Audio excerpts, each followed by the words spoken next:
যেটা আল্লাহ তাআলা বলতেছেন কোরআনের মধ্যে, সূরা আর রহমানের মধ্যে আল্লাহ তাআলা বলতেছেন আর রহমান আল্লামাল কুরআন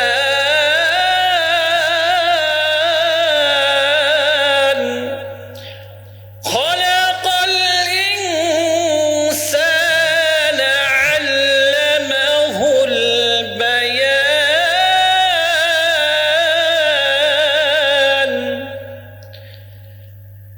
আল্লাহ রাব্বুল আলামিন বলেন আর রহমান, আমি হলাম সেই রহমান, আল্লামাল কুরআন, যিনি তোমাদেরকে কোরআন দিয়েছি। তাহলে কোরআন দিয়েছেন যিনি, রহমান হলো তিনি, ঠিক কিনা বলেন? এই কোরআন হলো আল্লাহ তাআলার রহমানের পক্ষ থেকে আমাদের জন্য একটা অনেক দামি, এমন দামি কালাম। আল্লাহ রাব্বুল আলামিন এমন দামি কালাম যেটা আমাদেরকে দিয়েছেন আর কোন উম্মতকে দেন নাই, ঠিক কিনা বলেন? এমন দামি কোরআন দিয়েছেন। যখন মক্কাতে এই রহমানের পরিচয় সম্পর্কে আমাদের নবীজি যখন বলতে লাগলেন, তখন মক্কার কাফেররা বলতে লাগলো যে মুহাম্মদ এতদিন তোমাদের রবের ইবাদত করার জন্য বলেছো, এখন আবার বলতেছো রহমানের ইবাদত করার জন্য, রহমানকে মানার জন্য। তোমাদের রহমানকে, রহমানের পরিচয় কি? এই রহমানের পরিচয় আমাকে বলো যে রহমানকে। তখন আমাদের নবীজি বলেছেন রহমান হলো তিনি, যিনি আমাদের রব, তিনিও রহমান। আমাদের আল্লাহ রাব্বুল আলামিন অগণিত নাম রয়েছেন, তার মধ্যে আল্লাহর একটা নাম হলো রহমান, ঠিক কিনা বলেন? এই রহমানের পরিচয় সম্পর্কে যখন বলেছেন, রহমান হলো তিনি যিনি কোরআন দিয়েছেন, যিনি আল্লাহ তাআলা সবচাইতে রহমানের পক্ষ থেকে আমাদের জন্য সবচাইতে গাইড বই হলো কোরআন। এই কোরআন আল্লাহ তাআলার পক্ষ থেকে আমাদের জন্য অনেক বড় নিয়ামত। এই কোরআনের যারা মেনে চলবে, এই কোরআন মোতাবেক জীবন যাপন করবে, এই কোরআন তাকে জান্নাতে নিয়ে যাবে। বলেন সুবহানাল্লাহ। তাহলে এই কোরআনের মধ্যে আপনার ধারাবাহিকভাবে যেভাবে আল্লাহ তাআলা আর রহমান আল্লামাল কুরআন, এই আয়াতগুলা এভাবে বলি, এটা মেসেজ দিতেছেন রহমান হলো তিনি যিনি কোরআন দিয়েছেন। তাহলে বুঝতে হবে আপনার খলাকাল ইনসান, যিনি মানুষকে সৃষ্টি করেছেন। এখানে একটা প্রশ্ন আসতে পারে যে এখানে আল্লাহর পক্ষ থেকে, রহমানের পক্ষ থেকে যে কোরআন দিয়েছেন, তাহলে যে মানুষকে কোরআন দিয়েছেন, মানুষের নাম আগে না নিয়ে কেন কোরআনের নাম আগে আনছেন, ঠিক কিনা? প্রশ্ন আসে কিনা বলেন? তখন এটার মধ্যে বলেছেন যে মানুষের জন্য আল্লাহ তাআলা কোরআন দিয়েছেন, ঠিক কিনা বলেন? এই জন্য এই কোরআনের মানুষের মধ্যে যখন কোরআন থাকবে, যে মানুষ কোরআন মেনে চলবে, যে মানুষ কোরআন মোতাবেক জীবন যাপন করবে, সে হলো প্রকৃত মানুষ। এই মানুষ হওয়ার জন্য কোরআন প্রয়োজন। এই জন্য বোঝা গেছে যার শুধু মানুষ হলে হবে না, কোরআনের জ্ঞান যার মধ্যে আছে, কোরআনের বিদ্যা যার মধ্যে আছে, সেই প্রকৃত মানুষ, ঠিক কিনা বলেন? এই জন্য আল্লাহ তাআলা কোরআনের কথা উল্লেখ করেন, তাফসীরের মধ্যে এসেছে এই কোরআনের কথা উল্লেখ করে আল্লাহ তাআলা এই মেসেজটা দিতেছেন যে শুধু মানুষ হলে হবে না, মানুষ তো অনেক আছে, কিন্তু এমনও মানুষ আছে জমিনে যে কোরআনের বিরোধিতা করে, ঠিক কিনা বলেন? যেটা মুহাম্মদের রাসূলের বিরোধিতা করে, ইসলামের বিরোধিতা করে, সে কখনো মানুষ হতে পারে না। প্রকৃত মানুষ হলো যে কোরআন মোতাবেক যে জীবন যাপন করবে।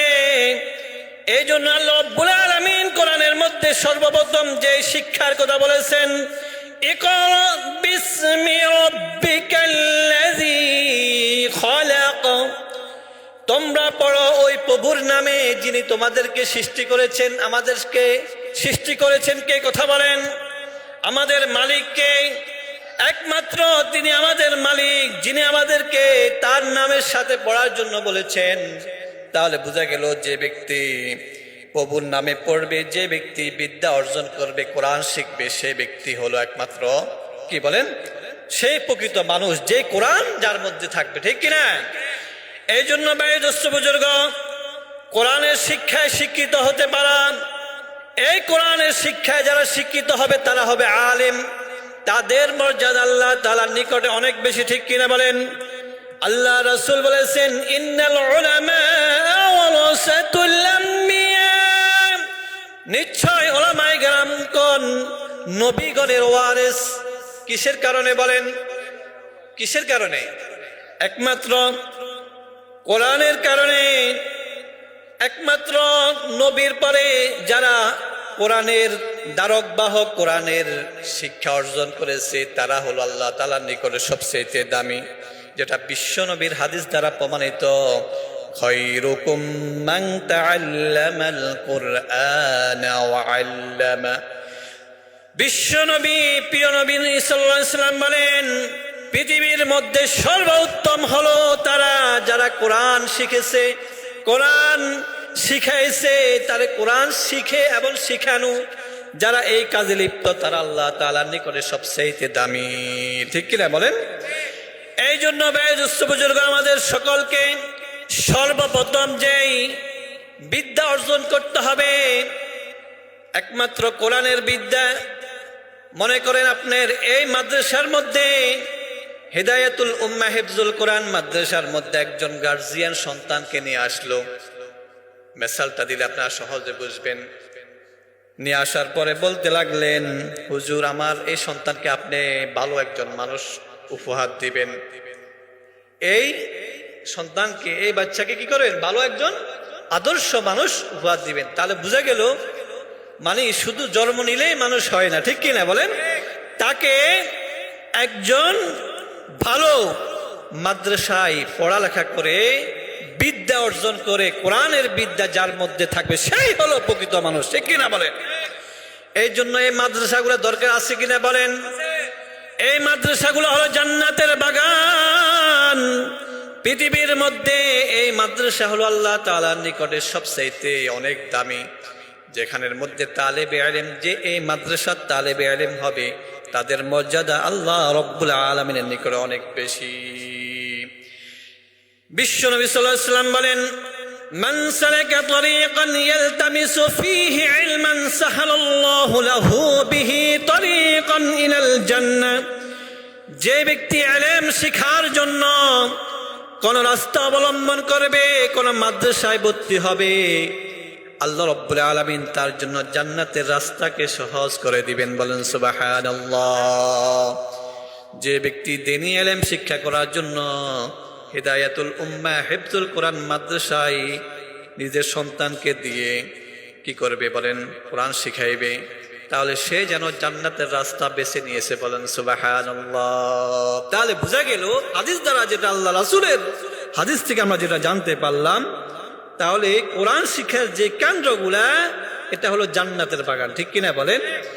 এই জন্য বয়োজ্যেষ্ঠ বুজুর্গ, কোরআনের দাম এটা একমাত্র আল্লাহর পক্ষ থেকে।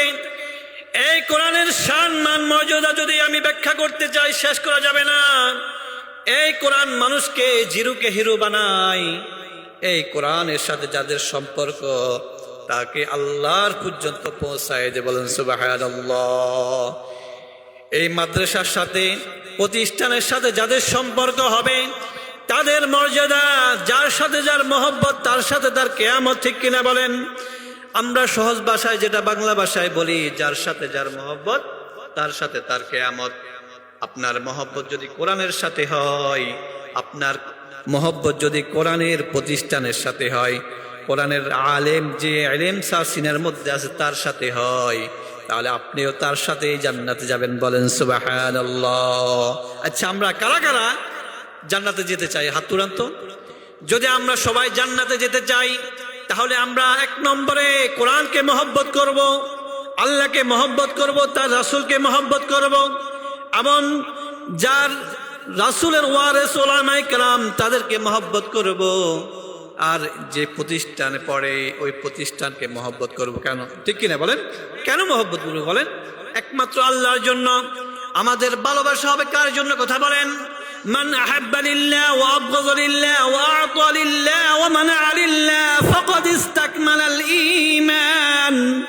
যে ব্যক্তি আল্লাহর জন্য কোন ব্যক্তিকে মহব্বত করলো এবং আল্লাহর জন্য মহব্বত থেকে জুদা হলো, ওয়া আ'তা লিল্লাহ আল্লাহর জন্য, আল্লাহর এরকম ভাবে দ্বীনি প্রতিষ্ঠান, মসজিদ, মাদ্রাসা এরকম মাহফিলের মধ্যে দান করলো, ওয়া মানা'a লিল্লাহ এমনকি মাজার বিভিন্ন রকম নাজায়েজ পন্থা কাজ থেকে দান করা থেকে বিরত থাকলো, ফাকাদ ইসতাকমালাল ঈমান, সে ব্যক্তি প্রকৃত ঈমানদার। ঠিক কিনা বলেন?